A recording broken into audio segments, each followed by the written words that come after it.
Hi guys, this is Mihai from DNN Sharp. I'm going to show you today another great thing you can do with DNN Sharp products. You probably already know that all the tutorials can be found on our blog.dnnsharp.com/1001, and in order to get notified every time we upload a new tutorial, you can just subscribe to our YouTube channel. Just search for DNN Sharp on YouTube. Subscribe and you'll get an email every time a new tutorial gets posted. Let's get back to today's tutorial. I'm going to show you today how to separate the actions from a submit button of a form and decide if the second part of the actions will be run or not based on user's intervention. We're basically building a confirmation message from the user in order to continue executing the actions. Here's how it's done. I have set up an action form here with two text boxes, one with my name and another one that requires a number. We're using them just to have some values in the fields and to show you that the values are available on the buttons. Now, let's see what this form does. It displays two messages, one and then the other with the values coming from the two fields. Here's how the form is set up. Two text boxes, with one with initial value, the other one is just a simple text box with a validator for integer number, and it's marked as required. These are not needed for demonstration, but I've just selected them. And I have a button here, which I call done, that has two display toast message actions. One, display toast message and continue, so it will go to the next one, and display toast message and stop execution. What we want to do now is to separate these two messages and add a user confirmation in between them. Here's how you do that. Let's add two more buttons on the form. The first one should be a cancel button.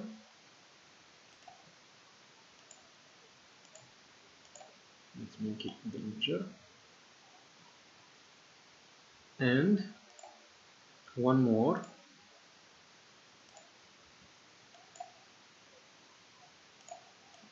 I'm going to call it done to, which will display done as well. On this button, in this first button, let's move the second action from the first button. So we take the first button, let's export the second action, copy it, close. Let's move it to this button, import action,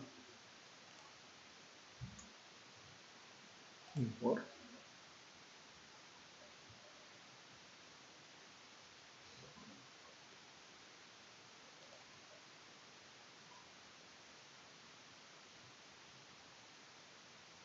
That's one. Now on the cancel button, let's add an init action form button, just so you can reset the form.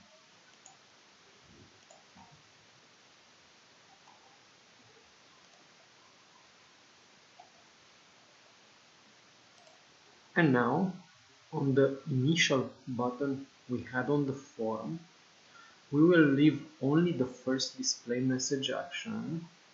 We will delete the second one and we add another action.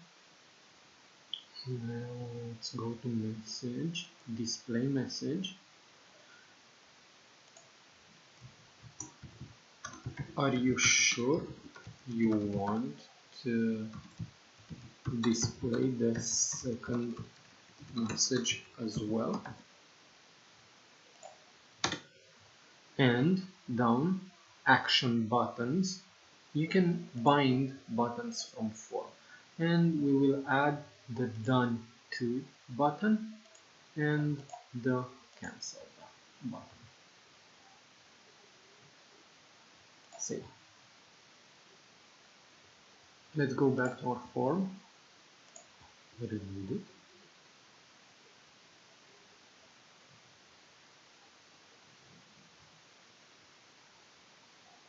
As you can see, the form looks exactly the same. If you press the button, it doesn't work because the number field is required. Let's type a number here. You press done, the first message is shown, and you get the confirmation message. Are you sure you want to display the second message as well? If you click cancel, the form is reinitialized with the default values, and let's do that again. If you press done, it should display the second message as well. There it is. I hope you like this, and keep in mind that you can use all sorts of actions, not just display message. You can run separate insert queries or send email actions, all sorts of actions. You can separate them onto buttons, and this is the way you add a confirmation message on your form. See you soon. Bye.